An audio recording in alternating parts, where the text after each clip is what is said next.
Good morning, everyone. So, today we are going to talk about new kings and kingdoms in the medieval India. So, this chapter second is all about that how India is controlled by certain other kingdoms. अब ठीक है, हमने ancient India में पढ़ा था हर्षवर्धना के बारे में. साउथ की बात अगर हम करें तो चेरास, चोलास, पांड्यास के बारे में हमने पढ़ा था. ठीक है, तो अब हम इसमें पढ़ेंगे और नई डायनेस्टीज आती है. डायनेस्टीज क्या होती है?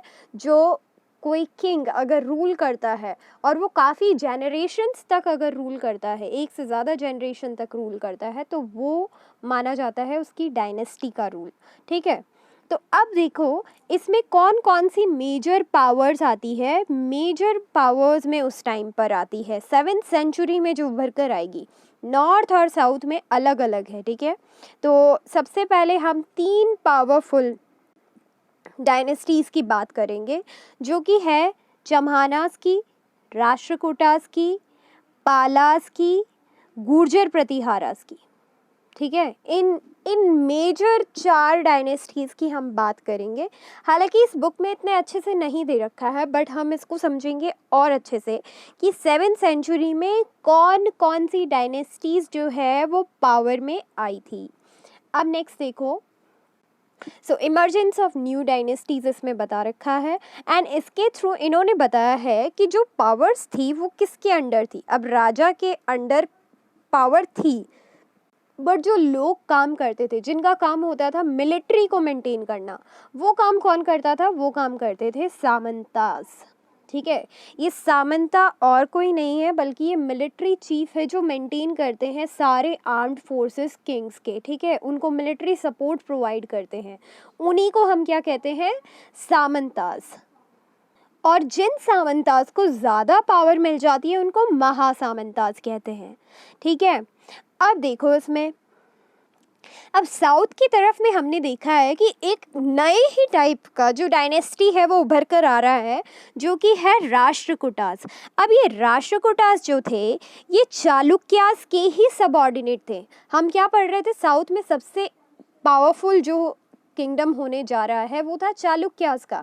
तो अब तक चालुक्यास थे. चालुक्यास के अंडर ही जो लोग काम करते थे, जो भी चिफ्टेंस थे या नोबल्स थे या जो भी इनके सबऑर्डिनेट्स थे, इनके अंडर काम करने वाले जो भी लोग थे, तो वो थे कौन से? उनमें से एक थे राष्ट्रकूटास. ठीक है, ये चालुक्यास ऑफ कर्नाटका के अंडर काम करते थे और ये पावर में आए थे 8th सेंचुरी में. 8th सेंचुरी में ये पावर में आए थे. किसके थ्रू आए थे? दाटी दुर्ग. ठीक है, उस किंग का नाम क्या है? दाटी दुर्ग. तो राष्ट्रकूटा चीफ था ये, जो बाद में जाके इसको पूरा पावरफुल किंगडम बना लिया था डेक्कन का, और उसको कहा गया राष्ट्रकूटा. ठीक है, और इन्होंने एक रिचुअल परफॉर्म किया था जिसको कहा गया हिरण्यगर्भ. ठीक है, इसमें ये माना जाता था कि जो है क्षत्रिय है वो रीबॉर्न होगा.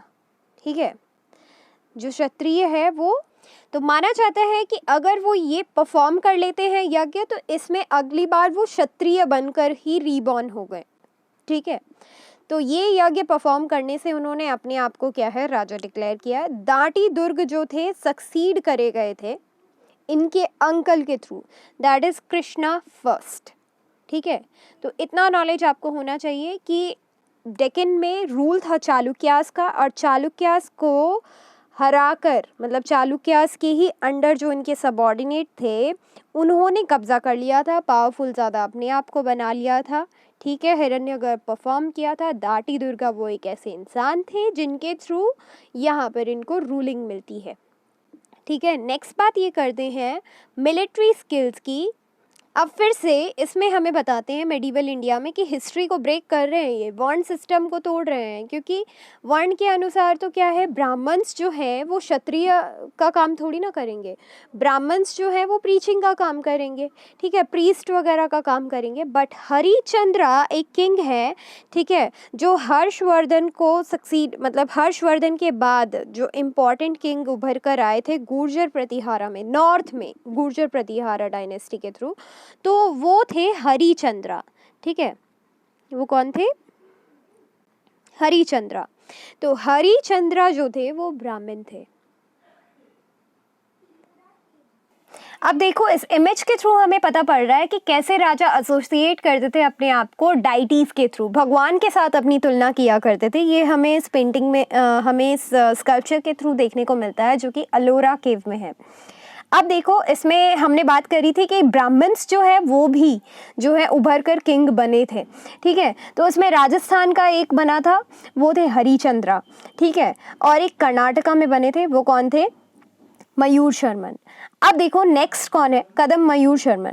अब नेक्स्ट चीज़ इन्होंने बताई है कि उस टाइम पे एडमिनिस्ट्रेशन में क्या चीज़ें मायने रखी थी। किंग्स को अपनी पावर्स जो है वो शेयर करनी पड़ती थी, ठीक है। किंग जो है अपनी पावर शेयर करते थे सामंतास के साथ और बड़े बड़े टाइटल्स जो है कैरी करते थे, महाराजा धीराज, त्रिभुवन चक्रवर्तन, तो बड़े बड़े titles, king of Kings, so king of all Kings, ये इस तरीके के टाइटल्स वो क्या है कैरी करते थे और अपनी पावर्स को उनको शेयर करना पड़ता था, ठीक है।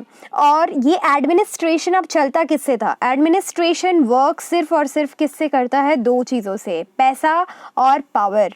तो पैसा और पावर, पावर इन्होंने जो टाइटल्स वगैरह है गॉड से अपने आप को तुलना कर रहे हैं, और दूसरी चीज़ जो है पैसा, ये आता था रेंट के थ्रू, जो कि ये लेते थे किससे लेते थे, पीजेंट से लेते थे, कैटल कीपर्स से लेते थे, आर्टिजन से, जो भी वहाँ के लोग हैं उनसे ये लोग टैक्स लेते थे, ठीक है।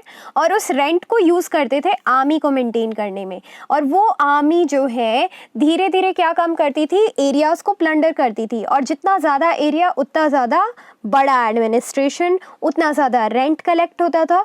अब इसमें बहुत सारे तरीके के जो रेंट है वो लिए गए हैं। इन्होंने कहा है कि 400 टर्म जो है मेंशन करी गई है काइंड ऑफ टैक्सेस में, ठीक है। तो इनके टाइम पे एक टैक्स हुआ करता था, चोलास के टाइम पे एक टैक्स इन्होंने दिखा रखा है वेट्टी, जिसमें पैसे नहीं है, एक फोर्स्ड लेबर के तौर पे इसको लिया जाता था, ये था वेट्टी, ठीक है। दूसरे टाइप का टैक्स दे रखा है कदमई, ठीक है। तो ये दोनों किस टाइप के थे, इनमें लेबर जो है वर्क लिया जाता था, ना कि पैसे। अब नेक्स्ट इन्होंने क्या दे रखा है कि जो फाइनेंस है उसको किस काम के लिए ये लोग यूज़ करते थे, वेल्थ को जो है तो अपनी आर्मी मेंटेन करने के लिए, और जो भी वॉर्स वगैरह होती थी या एरिया एक्वायर करते थे उसके लिए ये लोग इसको यूज़ करते थे। अब नेक्स्ट चीज़ आ रही है प्रशस्ति, जिसकी हमने बार बार बात करी है। तो प्रशस्तिज क्या होती थी, डिटेल्स होती थी राजा के अचीवमेंट के बारे में, जो भी विक्टोरियस चीज़ें उन्होंने करी है, अचीवमेंट्स जो भी हैं उनके, ठीक है, उनकी जो भी अच्छाइयाँ हैं वो अच्छे से ये लोग क्या है दिखाते थे। अब ये देखो, ये उस टाइम की प्रशस्तिज है, ये इनमें क्या है, ये रिकॉर्ड्स मेंटेन करते थे राजाओं के बारे में, जो जो उन्होंने हासिल किया है, ठीक है। तो कैसे कॉपर प्लेट्स में इन्होंने दिखा रखा है, संस्कृत में लिखा हुआ है जो रूलर्स हैं उस टाइम के उनके बारे में, ठीक है। अब एक किंग की प्रशस्ति इन्होंने लिखी है, ये जो प्रशस्ति है ये हमें मिली है, तो ये किस किंग की प्रशस्ति है, ये है नागभट्ट की। नागभट्ट थे प्रतिहारा किंग थे, गुर्जर प्रतिहारा किंग थे, जिन्होंने नॉर्थ से लेके साउथ तक, ठीक है, अपना कंट्रोल स्टैब्लिश किया था। कश्मीर को छोड़ दीजिए, बाकी इन्होंने कन्नौज से लेकर जो साउथ डेक्कन पोर्शन है वहाँ तक सारे राजाओं को इन्होंने हराया था, मैक्सिमम राजाओं को इन्होंने हराया था, और काफ़ी लैंड अपने अंडर लेकर आए थे ये। ही वन द विक्ट्री ओवर चक्र युद्ध, ये सारी चीज़ें इसमें गिवन है, ठीक है। ये चीज़ें हमें कहाँ से पता पड़ रही है, तो ये हमें प्रशस्ति, तो यहाँ पर हमें जानने को मिलता है कि प्रशस्तिज नॉट सिर्फ ये लोग कॉपर प्लेट पे लिखते थे, बल्कि लीव्स वगैरह पे भी लिखते थे, ठीक है। तो जो चीज़ें इनको मिलती थी वो यूज़ करते थे उस समय पर। अब देखो एक और चीज़ इन्होंने बताई है यहाँ पर कि कौन कौन से ऐसे सोर्स है। अब कश्मीर का एक सोर्स है जिस पर काफ़ी बार क्वेश्चन पूछा जाता है, जो कल्हड़ा ने लिखा है, ठीक है। ऑथर कौन है, कल्हड़ा, जो काफ़ी फेमस है, संस्कृत में लिखता है, संस्कृत पोइट है 12th सेंचुरी का, ठीक है, जिन्होंने कश्मीर के बारे में लिखा है। तो ये काफ़ी बार आता है क्वेश्चन। अब देखो नेक्स्ट दे रखा है वॉरफेयर फॉर वेल्थ। अब देखो वेल्थ के लिए ही सारी वॉर हो रही है। ऑफ कोर्स जितना ज़्यादा ये लोग लैंड एक्सटेंड करेंगे, एरिया एक्सटेंड करेंगे, रूलिंग एक्सटेंड करेंगे, उतनी ही ज़्यादा वेल्थ होगी। अब यहाँ पर ये वेल्थ की बात कर रहे हैं कि कैसे एक स्ट्रगल होती है, त्रिपार्टाइट स्ट्रगल, ट्राई पार्टाइट। सो ये वर्ड ट्राई का मतलब होता है 3, पार्टाइट का मतलब है पार्टी, मतलब ग्रुप, ठीक है। तीन ग्रुप के बीच में जो स्ट्रगल होती है वो तीन ग्रुप है कौन से? राष्ट्रकूटास है, गुर्जर प्रतिहारास है, ठीक है, और पालास है, ठीक है। तो राष्ट्रकूटास है, गुर्जर प्रतिहारा है और पाला है। ये तीन जो ग्रुप है, तीन डायनेस्टीज हैं, इनके बीच में लड़ाई होती है। एक कहाँ पर होती है? वो होती है कन्नौज में, ठीक है। वो लड़ाई होती है कन्नौज में। किसके लिए होती है? गंगा वैली के लिए होती है, क्योंकि गंगा वैली जब है तो वो एक प्लेन एरिया है जहाँ पर बहुत ही ज़्यादा अच्छी खेती होती है, वहाँ पर बहुत सारे रिसोर्सेज हैं, ठीक है। तो रिसोर्स रिच रीजन है, ट्रेड अच्छे से हो सकती है, इस वजह से यहाँ पर इन तीनों पार्टियों के बीच में क्या है? लड़ाई होती है, ठीक है। और एक ही रीजन को जीतने के लिए उस टाइम पे लड़ाई होती है। तो इससे क्या है, ये अपनी वेल्थ को क्या है और ज़्यादा ग्रो कर सकते थे, इसलिए ये लड़ाई होती है। फिर अब इसमें नेक्स्ट बता रखा है, तो अभी तक यहाँ पर हम बात कर रहे हैं before 12th century. After 12th century क्या होता है, इसमें ये बताते हैं कि यहाँ पर ये बताते हैं कि मोहम्मद गजनी जो है अक्सर अटैक करते थे इंडिया पर। इंडिया के जो भी टेम्पल्स थे उन पे अटैक करते थे। कौन? महमूद ऑफ गजनी, जो कि अफगानिस्तान के थे। उनका एम ये नहीं था कभी भी कि वो रूलिंग करेंगे यहाँ पर आकर, ठीक है। बट होता क्या है, वो अटैक करते हैं यहाँ के टेम्पल्स में और हमेशा वेल्थ जो है वो लूट कर ले जाते हैं, हमेशा, ठीक है। अब इसके ऊपर भी इन्होंने क्या है, काफ़ी सारी चीज़ें लिखवाई है। किससे? अरब जोग्राफर अल बिरूनी, अरब ट्रैवलर्स बोल लो या फिर जोग्राफर बोल लो, इनसे किताबुल हिंद में इनके बारे में काफ़ी जिक्र मिलता है, ठीक है। कि और इन्होंने लिखवाई थी, ये सुल्तान महमूद ने ये लिखवाई थी। ये सारी चीज़ें हमें यहीं से पता पड़ती है। तो इस चैप्टर के अंदर हम यही पढ़ेंगे कि किस तरीके से ये जो रूल है और फैला था, कहाँ कहाँ फैला था, कौन कौन सी नई डायनेस्टीज़ नॉर्थ की तरफ आई थी। तो ये हमें पता पड़ती है नॉर्थ की तरफ कौन कौन सी आई थी। गुर्जर प्रतिहारा थे। गुर्जर प्रतिहारा में कौन से इंपॉर्टेंट रूलर के बारे में हमने पढ़ा? नागभट्ट, ठीक है, जिन्होंने सभी पर अटैक कर लिया था। कश्मीर को छोड़ के कन्नौज पर भी उन्होंने अपना अधिकार पा लिया था। लगभग साउथ में डेक्कन पोर्शन पर भी काफ़ी हद तक अपना अधिकार पा लिया था। फिर हमने एक और पढ़ा था टर्म जो राष्ट्रकूटास के बारे में था। राष्ट्रकूटास ने हिरण्यगर्भ जैसा यज्ञ परफॉर्म किया, जिसके थ्रू वो अपने आप को क्या है, फिर से एज अ क्षत्रिय वो बॉर्न होंगे, ये उनका मानना था। तो इस चीज़ को वो परफॉर्म करके किंग बन जाते थे, ठीक है। और नेक्स्ट चीज़ इसमें देखो इन्होंने और क्या बताई है, ये लेटर सेंचुरीज़ के बारे में बताया है थोड़ा, ठीक है, कि after in the 10th century till the 12th century होता क्या है। तो महमूद ऑफ गजनी जो है, इनका मेन एम होता था हमेशा लूटपाट मचाना। अब यहाँ पर ही एक और आते हैं मोहम्मद गौरी, ठीक है।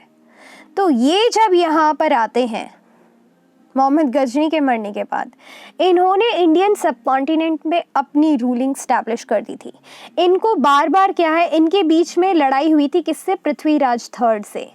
पृथ्वीराज थर्ड जो चौहान रूलर थे, चम्हाना जो है चौहान को ही कहा गया है, चौहान रूलर थे, उनसे लड़ाई होती है और काफ़ी बार लड़ाई होती है। तो पहली लड़ाई में तो क्या है, ये छोड़ देते हैं इनको, और दूसरी में ये जीत जाता है। पहली लड़ाई में चौहान रूलर जो है वो जीतेगा, पृथ्वीराज जीतेगा, बट पहली में वो इनको छोड़ देगा। ये उनकी सबसे बड़ी गलती होगी और इसी वजह से फिर क्या है, रूलिंग अब किसके हाथ में जाएगी? मोहम्मडन्स के हाथ में जाएगी। तो पहला जो मुस्लिम रूलर जो इंडिया में रूल करने आया था वो कौन थे? मोहम्मद गौरी, ठीक है, मोहम्मद गौरी। ये थे पहले मुस्लिम जो इंडिया में आए थे रूल करने के लिए, ठीक है। अगर ये नहीं आते तो बहुत कुछ चेंज होता, यहाँ पर मोहम्मडन कल्चर शायद होता, शायद नहीं होता। हमें बहुत सारी चीज़ें मिलेगी इससे जानने को, ठीक है। इनके बारे में हम लेटर चैप्टर्स में डिस्कस करेंगे। अब नेक्स्ट आती है केस स्टडी, आती है किसके बारे में? चोलास के बारे में। ये हम नेक्स्ट पार्ट में डील करेंगे। Thank you.